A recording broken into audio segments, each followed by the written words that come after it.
দুনিয়ার সুযোগগুলা সদ্ব্যবহার না করলে আমাদেরকে কতটুকু কাঁদায়, এর চেয়ে কোটি গুণ কাঁদাবে আখেরাতের সুযোগ পাওয়া সত্ত্বেও যদি আমি এটাকে ব্যবহার না করলাম। এই জন্যই হাদিসে বলছে ফাক্তানিম, সুবর্ণ সুযোগ মনে করো।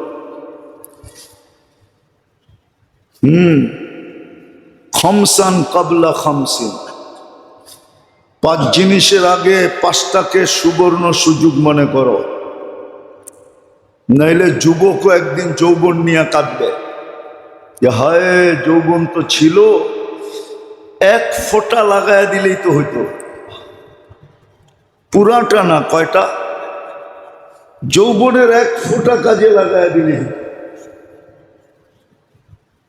কিন্তু এই উম্মত তো এমনি 1 করলে 10 পায়, কয় করলে না পায় না? এমনি তো 1 করলে 100 পায় কোরআনের হিসাবে। 1 করলে 100, আবার আগে আছে 1 করলে 700, আবার এই আয়াতই আগে আছে বেগায়ের হিসাবও পায়। তাহলে যৌবনের 1 ফোঁটা লাগাইয়া দিলেই হতো, জীবনের 1 ফোঁটা লাগাইয়া দিলেই হতো। হ্যাঁ, জীবনের 1 ফোঁটা লাগাইয়া দিলেই হতো। জীবনের 1 ফোঁটা লাগাইয়া দিলেই হতো।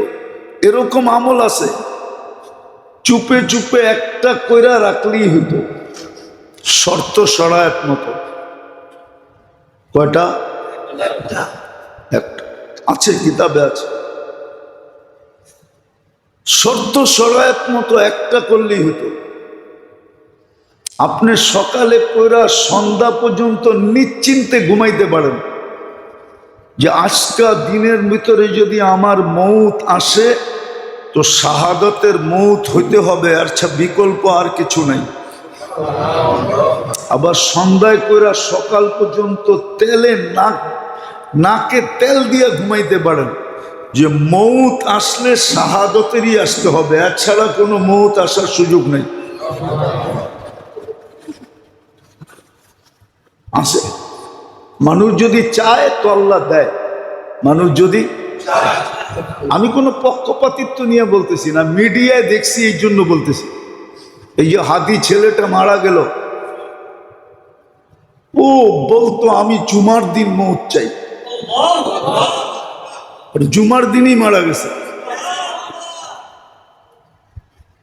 কেননা আমাদের 2 ঘন্টা আগে জুমা শুরু হয়েছে এই সিঙ্গাপুরে। কয় ঘন্টা আগে? সূর্য এখানে 2 ঘন্টা আগে ঢুকছে, জুমা শুরু। জুমার দিন মারা গেছে। জুমার দিন যে মারা যায় ওর কবরে কোনো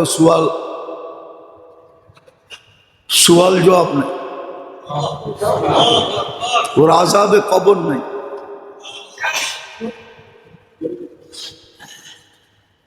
ওই যে মনের থেকে চাইছে আল্লাহ দিয়া দিছে,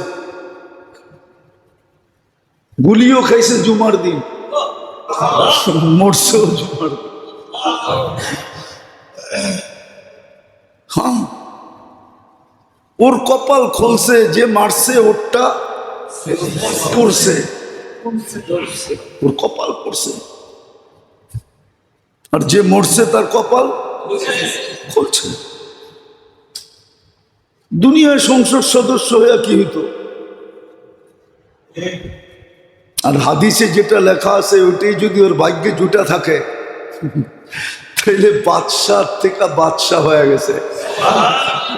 ওর রাজত্বেই তো 70,000 অ্যাসেম্বলির মেম্বার হবে, মন্ত্রী পরিষদ হবে ফেরেশতা। ওর রাজত্বে 70,000 মন্ত্রী পরিষদ হবে ফেরেশতা। মিনাল মালাইকা, যে সবচেয়ে ছোট জান্নাত পাবে ওর মন্ত্রী পরিষদ হবে 70,000 ফেরেশতা। কোরআন বলে ইউতিহি মুলকান কাবীরা, আল্লাহ মনে হয় বলবে 8 নম্বর আসন নিয়ে তুই কি করবি? তুই রাজত্বই লয়ে এলো। একটা সিট নিয়ে কি করবি? একটা রাজত্ব লয়ে এলো। ভাগ্য ওর খুলছে, আরেকজনের পড়ছে। যে কিলারকে পারা করছে ওরও ভাগ্য পড়ছে। কয়েক গ্রুপের ভাগ্য পুরা গেছে, আর ওর ভাগ্য খুলে গেছে। এই জন্য তো এক সাহাবীর কাহিনী আছে, খুনে বিরুদ্ধ বলছে তুমি যাবা কেন যুদ্ধে? আমি কিচ্ছু করতে পারবো না, এটা আমি জানি, শুধু আমি চাইতেছি একটা তীর আসুক আর আমার এইখানে লাগুক, বাস এই জন্য যেতেছি, এই জন্য যেতেছি। যেই অবস্থা আমরাও ভাবতেছি কোন সময় আমাদেরকে লটকায় দেয়। সারা দিন রাইতে তো চলি, সারা দিন রাইতে তো চলতে থাকি। এই জন্য মেরে দোস্ত, আখেরাতের সুযোগকে হাতছাড়া না করা চাই, মুহূর্তগুলাকে কাজে লাগানো চাই। দিন হিসাবেও আসে, সময় হিসাবেও আসে। এই যে রজব শুরু হবে, শুরু হয়ে যাবে, হয়তো আগামী সপ্তাহে শুরু হয়ে যাবে। রজব মাস বড় সুযোগের মাস। হ্যাঁ, রজব এই জন্যই রজব বলা হয়েছে। শাবান আর রমজানের বরকতকে কি করা? গুদামজাত করা। গুদামজাত বোঝেন? হ্যাঁ, ব্যবসায়ীদের কি থাকে না, দোকান থাকে, আবার আরেকটা কি জানি থাকে, কি গোডাউনজাত করার জন্য রজব আসতেছে। রহমতকে গোডাউনজাত করার জন্য রজব, এই জন্যই রজব, যেন আল্লাহর রহমতকে শাবান রমজানের জন্য গোডাউনজাত করতে পারে। এই জন্যই তো বলছে বারিক, রজব আসতে দেরি, দোয়া শুরু করতে দেরি করো না। বারিক লিফি রজবা শাবান বাল্লিগনা রমাদান। সুযোগ আসতেছে যদি আগামী সপ্তাহে বেঁচে থাকে। এমনি তো সারাদিনই সুযোগ, নাইলে মনীষীরা লিখতেন না, হামা সব সবে কদর আগার কদর দানি। প্রত্যেকটা রাত্রকে ইচ্ছা করলে তুমি সবে কদর বানাইতে পারো, যদি তুমি মূল্য জানলা আর যদি এটাকে বানানোর প্রসেসিং শিখলা। প্রসেসিং কতজনই তো মাটি দিয়া বানায়া বেচা হালায়, কি দিয়া?